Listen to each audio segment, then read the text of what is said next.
الحمد للہ نحمده ونصلی علی رسولہ الکریم اما بعد۔ پچھلے درس میں صحیح مسلم کی حدیث کی روشنی میں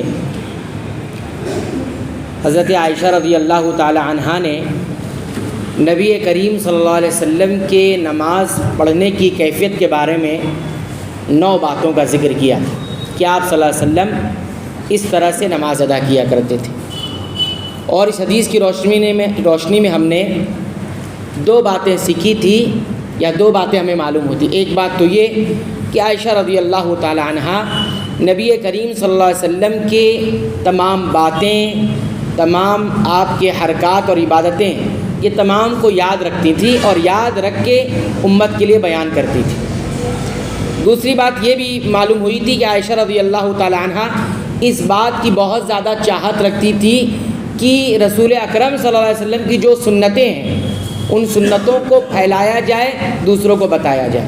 یہ 2 باتیں ہم نے سیکھی تھی، اور خاص طور پر نماز کے بارے میں، کیونکہ نماز کے بارے میں رسول اللہ صلی اللہ علیہ وسلم نے حکم دیا تھا کہ نماز تم اسی طرح پڑھو گے جس طرح تم نے مجھے پڑھتے ہوئے دیکھا ہے۔ تو چونکہ عائشہ رضی اللہ تعالی عنہا نے آپ صلی اللہ علیہ وسلم کو نماز پڑھتے ہوئے دیکھ لیا تھا، تو ان پر یہ ذمہ داری عائد ہو چکی تھی کہ جو میں نے دیکھا ہے وہ ان کو بتاؤں جو نہیں دیکھے ہیں، اور ان کو بتاؤں جو اسی طرح نماز پڑھ سکتے ہیں۔ تو یہ 2 باتیں معلوم ہوئی تھیں۔ اب تیسری بات اس حدیث سے ہمیں یہ بھی معلوم ہوئی کہ نماز کی ابتدا کس سے ہوگی؟ تکبیرۃ الاحرام سے ہوگی۔ تکبیرۃ الاحرام کس کو کہتے ہیں؟ اللہ اکبر کہنے۔ اسی سے نماز کی ابتدا ہوگی، اور یہ نماز کا رکن ہے۔ رکن کے بارے میں ہم نے یہ بتایا تھا کہ اگر اس کو ادا نہیں کیا جائے گا تو نماز نہیں ہوتی ہے۔ تو نماز میں داخل ہونے کے لیے کیا ضروری ہے؟ شرطوں کے ساتھ تکبیرۃ الاحرام یعنی اللہ اکبر کہنا ضروری ہے۔ اب چاہے نماز پڑھنے والا امام کی حیثیت سے نماز پڑھا رہا ہو، یا پھر ماموم کی حیثیت سے یعنی پیچھے مقتدی بن کر پڑھ رہا ہو، یا پھر اکیلے پڑھ رہا ہو، یا فرض نماز پڑھ رہا ہو، یا سنت اور نفل پڑھ رہا ہو، جو بھی نماز پڑھا، اگر نماز پڑھ رہا ہے تو یہ تکبیرۃ تحریمہ یعنی اللہ اکبر کہنا اس کے لیے بے حد ضروری ہے۔ اس کے بغیر نماز منعقد یعنی شروع ہی نہیں ہوتی ہے۔ اگر کوئی تکبیر تحریمہ کے بغیر نماز پڑھ رہا ہے اس کی نماز ہی نہیں ہوئی ہے، اس کی نماز ہوئی نہیں۔ تیسری بات ہوگی۔ چوتھی بات یہ بھی معلوم ہوئی کہ نماز اسی لفظ سے شروع ہوگی، کسی اور لفظ سے شروع نہیں ہوگی، یعنی اللہ اکبر کہہ کر ہی نماز شروع ہوگی۔ اگر اس کی جگہ پر کوئی اور لفظ اگر کوئی استعمال کرے، اللہ کے کسی اور نام استعمال کرے، نماز ہو جائے گی؟ نہیں، کافی ہوگا۔ اس کے علاوہ کوئی اور لفظ استعمال نہیں کیا جائے گا۔ عائشہ رضی اللہ تعالیٰ نے بیان کیا کہ آپ صلی اللہ علیہ وسلم نماز کی ابتدا اللہ اکبر سے کرتے تھے۔ کوئی کہے الرحمن اکبر تو صحیح ہوگا؟ نہیں، یا اللہ کا کوئی اور نام لے لے، نہیں ہوگی نماز، یعنی وہ نماز کافی نہیں ہوگی اس کے لیے۔ 5ویں بات یہ بھی معلوم ہوئی کہ سورہ فاتحہ جو پڑھتا ہے انسان، اور اس کے بعد کچھ سورتیں پڑھتا ہے، کوئی سورت یا کوئی کچھ آیت قرآن کی، تو یہ سورہ فاتحہ سے پہلے اگر کوئی پڑھ لے تو، اور سورہ فاتحہ بعد میں پڑھے تو نہیں ہوگا، کیونکہ عائشہ رضی اللہ تعالیٰ نے بیان کیا کہ تکبیر تحریمہ کے بعد آپ کیا پڑھتے تھے؟ سورہ فاتحہ پڑھتے تھے۔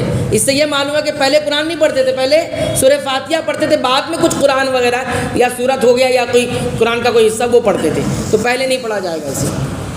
نمبر 6 یہ بھی معلوم ہوا کہ دعائے استفتاح جس کو ہم ثنا کہتے ہیں عام طور سے، وہ اور اعوذ باللہ اور بسم اللہ، یہ ساری چیزوں کو کیسے پڑھا جائے گا؟ آہستہ پڑھا جائے گا، آواز سے نہیں پڑھا جائے گا، کیونکہ عائشہ رضی اللہ تعالیٰ عنہ نے جب بیان کیا تو ان کا ذکر نہیں کیا۔ ان کا ذکر اس لیے نہیں کیا کہ رسول اکرم صلی اللہ علیہ وسلم اس کو آواز سے نہیں پڑھتے تھے، باقی روایتوں میں معلوم ہے کہ آپ اس کو پڑھا کرتے تھے، تو زور سے اس کو نہیں پڑھا جائے گا بلکہ آہستہ پڑھا جائے گا۔ 7ویں چیز، رکوع بھی نماز کا ایک رکن ہے۔ رکوع کرنا، اس میں رسول اکرم صلی اللہ علیہ وسلم کے بارے میں بتایا کہ آپ رکوع کرتے تھے، تو رکوع بھی نماز کا رکن ہے۔ کوئی آدمی پوری نماز پڑھے اور کہے کہ میری صلاۃ ایسی ہوتی ہے اس میں رکوع نہیں ہوتا، نماز پوری پڑھ رہا ہے لیکن رکوع نہیں کرتا ہے، اس کی نماز کہلائے گی؟ نہیں کہلائے گی۔ نماز رکوع نماز کا رکن ہے۔ 8ویں چیز، اب رکوع کیسے کرنا، یہی ہماری گفتگو چل رہی ہے، تو رکوع کیسے کرنا ہے آپ ادھر آئیے۔ رکوع کے بارے میں انہوں نے بتایا کہ نبی کریم صلی اللہ علیہ وسلم جب رکوع کرتے تھے تو آپ کی پیٹھ اور آپ کا سر دونوں برابر ہو جاتے تھے. کر کے بتائیے. یہ سر جھکا بھی نہیں ہونا چاہیے اور اٹھا بھی نہیں ہونا چاہیے. تھوڑا سا سیدھا کیجیے, ایسے نیچے کیجیے. ہاں اب یہ دیکھیے, یہ پورا لیول برابر ہو جانا چاہیے. ادھر کر کے کیجیے تاکہ دکھائی دے. ہاں ادھر, اس طرف. ہاں دیکھیے, یہ تھوڑا سا نیچے کیجیے. اور نگاہ ہماری سجدے کی جانب ہوگی, سجدے کی طرف نگاہ ہوگی, اور یہ بالکل سیدھا رہے گا. اور تھوڑا سا اٹھیے, تھوڑا سا اٹھیے, تھوڑا سا. یہ ایسے رکوع نہیں ہوگا, ایک دم جھک جائیے. ایسے بھی رکوع نہیں ہوگا. اب سیدھا ہو جائے ایک دم. اور یہ سر جو ہے, سر ایک دم اٹھا ہوا بھی نہیں ہونا چاہیے. اس سجدے کی نگاہ پر دیکھنے کے لیے آپ سر بالکل اونچا کر لیں. اور کچھ لوگ بتاتے ہیں کہ پیر کی طرف دیکھنا چاہیے تو ایسا جھکا لیں. یہ بھی نہیں ہوگا. سیدھا رہے گا سر, اور نگاہ سجدے کی طرف رہے گی. نگاہ کہاں رہے گی؟ سجدے کی طرف. یہ رکوع کا صحیح طریقہ ہے. رسول اکرم نے ایک حدیث میں یہ بتایا کہ یہ اتنی پیٹھ سیدھے ہو جائے گی کہ اگر کوئی پانی کا گڑھا رکھ دے اس کے اوپر تو وہ ہلے نہیں, گرے نہیں. اگر قوس کی طرح کر لیں گے تو اس پر وہ برتن ٹکے گا نہیں. تو اس طرح. اور یہ آپ اکیلے نہیں کر سکتے, آپ کو ایک آدمی ساتھ میں لگے گا جو آپ کو اس طرح سے پریکٹس کروائے, اور کچھ دنوں میں پھر یہ پریکٹس ہو جائے گی. لیکن اس کو کرنا پڑے گا. یہی رسول اکرم صلی اللہ علیہ وسلم کے رکوع کرنے کا طریقہ تھا. جزاک اللہ خیر. تو یہ ہو گیا 8ویں بات. 9ویں بات یہ بھی معلوم ہوئی کہ رکوع سے اٹھنا بھی نماز کا ایک رکن ہے. رکوع سے اٹھنا, صرف رکوع کر لیں گے اور ڈائریکٹ سجدے میں جائیں گے تو نہیں. اگر آپ رکوع سے اٹھ کر یہ سیدھا نہیں کھڑے ہوئے ہیں, اٹھے نہیں ہیں, تو یہ اٹھنا بھی نماز کا ایک رکن ہے. اگر یہ چھوٹ گیا تو رکعت آپ کی ختم ہو گئی. ٹھیک ہے, اور ڈائریکٹ رکوع میں چلے جا رہے ہیں سجدے میں. تو یہ بھی حضرت عائشہ رضی اللہ تعالیٰ نے بیان کیا کہ آپ رکوع سے اٹھ کر سیدھا کھڑے ہو جایا کرتے تھے. رکوع سے اٹھ کر سیدھے کھڑے ہو جاتے تھے اور کافی دیر تک کھڑے رہتے تھے. بلکہ بعض روایتوں میں یہ بھی آتا ہے کہ رسول اکرم صلی اللہ علیہ وسلم اتنی دیر تک کھڑے رہتے تھے کہ کبھی کبھی ہم کو یہ لگتا تھا کہ آپ صلی اللہ علیہ وسلم کو اس بات کا شبہ ہوگا کہیں آپ رکوع سے پہلی والی حالت میں تو نہیں ہیں, کہ آپ بھول گئے ہوں کہ آپ رکوع سے اٹھے ہیں. آپ تو دعا چاہے مختصر پڑھی جا رہی ہو چاہے لمبی پڑھی جا رہی ہو, ہم کو کھڑا ہونے کا حکم دیا گیا ہے تھوڑی دیر تک, تاکہ لگے کہ انسان کو کہ یہ نماز پڑھا اور یہ کھڑا ہوا ہے. یہ نہیں کہ جیسے کھڑے ہوئے کٹ سے بھی چلے گئے. ہر ہڈی اپنی جگہ پر آ جانی چاہیے اور بالکل سیدھا کھڑے ہو جانا چاہیے. اور جتنی دعا پڑھتے اتنی دیر تو بہرحال آپ کو کھڑا ہونا ہی ہے. یہ بھی معلوم ہوئی. اسی طرح 10ویں بات اس حدیث سے ہمیں یہ معلوم ہوئی کہ جو سجدے ہیں, ایک رکعت کے اندر کتنے سجدے ہیں؟ 2 سجدے ہے نا. تو وہ 2 سجدے بھی کیا ہے؟ وہ نماز کا کیا ہے؟ رکن ہے. اس کے بغیر بھی نماز نہیں ہوتی ہے. 11ویں چیز, سجدے سے پہلے سجدے کے بعد اٹھنا, جیسے رکوع کے بعد اٹھنا یہ ایک رکن ہے, ایسے پہلے سجدہ کرنے کے بعد اٹھنا یہ بھی ایک کیا ہے؟ رکن ہے. جب بھی ہم رکن بولیں گے اس کا مطلب یہ ہوتا ہے کہ یہ نماز کا ایک اہم حصہ ہے, اس کے بغیر نماز کا تصور نہیں ہے. اب یہ اٹھنا جو ہوتا ہے دوسرے سجدے کے لیے, دوسرے سجدے میں جانے کے لیے پھر اٹھنا ہوتا ہے. تو یہ جو اٹھنا ہوتا ہے اس میں بھی بیٹھنا, یہ بھی کافی دیر تک بیٹھنا ہے. کافی دیر سے مراد کہ اتنا دیر بیٹھے کہ آدمی کو معلوم ہو کہ یہ آدمی بیٹھا ہوا ہے, یہ آدمی بیٹھا ہوا ہے. اس طرح سے بیٹھنا ہے, یہ بھی نماز کا رکن ہے. اسی طرح یہ بھی معلوم ہے کہ 2 سجدوں کے درمیان بیٹھنا بھی شریعت کا اور نماز کا حصہ ہے, یہ بھی رکن ہے.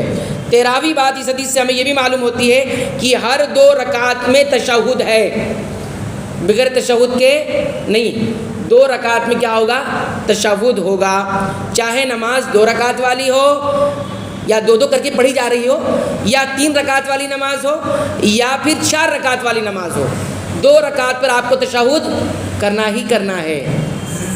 تشہد میں یہ ہوتا ہے کہ آپ تحیات پڑھیں گے اور درود شریف بھی پڑھیں گے. بعض علماء صرف تشہد کو کہتے ہیں, لیکن تشہد تو بہرحال اس کے لیے بیٹھنا یہ بھی کیا ہے؟ نماز کے واجبات میں سے.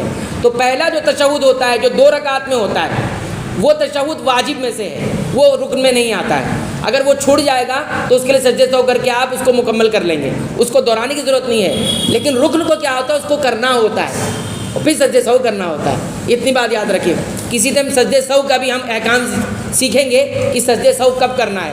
عام طور سے غلطی ہو جاتی ہے, کبھی بھول جاتا ہے انسان, کبھی شک ہو جاتا ہے, تو کس حالت میں کیسے کرنا ہے وہ ہم انشاءاللہ بیان کریں گے. لیکن یہاں اتنا یاد رکھیں ہر 2 رکعت پہ تشہد ہے اور یہ نماز کے واجبات میں سے ہے. اسی طرح 14ویں بات اس حدیث سے ہمیں یہ بھی معلوم ہوتی ہے کہ صلاۃ میں جو بیٹھنا ہوتا ہے, بیٹھنا ہے نا, نماز کے اندر ایک عبادت, ایک رکن کیا ہے, ایک حیات, وہ بیٹھنا ہے. تو یہ بیٹھنے کی کیفیت کیا بتائی رسول اکرم صلی اللہ علیہ وسلم نے؟ بائیں پیر کو آپ بچھا لیں گے, اس پر آپ بیٹھیں گے اور دائیں پیر کو کیا کریں گے, کھڑا رکھیں گے, جیسے کہ عام طور سے تشہد میں ہم بیٹھتے ہیں, سب کو معلوم ہے. اس کے علاوہ کوئی اور پوزیشن نہیں ہونی چاہیے. بائیں پیر پر بیٹھنا ہے, دائیں پیر کھڑا کرنا ہے. بہت سارے لوگ الگ الگ طریقے سے بیٹھ جاتے ہیں, کبھی دونوں پیر بچھا کے اس پہ بیٹھتے ہیں, ہے نا, دونوں پیر بچھایا ہے اس کے اوپر بیٹھے ہوئے, نہیں, صرف بائیں پیر پہ بیٹھنا ہے. یہ پہلے تشہد کے اندر ہے. اور دوسرے تشہد میں آپ زمین پر بیٹھیں گے اور بایاں پیر جس کو پہ بیٹھنا تھا ہم کو وہ باہر نکالیں گے اور دایاں پیر بالآخر کھڑا رہے گا, جس کو تورک کہتے ہیں. اس کی بھی کیفیت انشاءاللہ ہم کسی ٹائم بیان کریں گے تاکہ وہ بھی سمجھ میں آ جائے. تو یہ کل ہم نے 14 باتیں بیان کی. اور بھی باتیں انشاءاللہ اس حدیث سے معلوم ہوئی ہے, ہم آئندہ درس میں دیکھیں گے. ہمارا وقت ہو گیا, تو لہذا ان چیزوں کا خیال رکھنا ضروری ہے. اور یہ وہ طریقے ہیں جو رسول اکرم صلی اللہ علیہ وسلم نے اپنائے ہیں اور امت کو سکھائے ہیں. اللہ تعالیٰ سے دعا کرتے رب العالمین تو ہمیں سنتوں کے مطابق اپنی نماز کو ادا کرنے کی توفیق عطا فرما, آمین. اے اللہ تو ہمیں بخش دے, ہمارے والدین کو بخش دے, تمام اہل اسلام مسلمانوں کو, تمام اہل ایمان مومنوں کو, اور تمام اہل توحید موحدین کو بخش دے, آمین.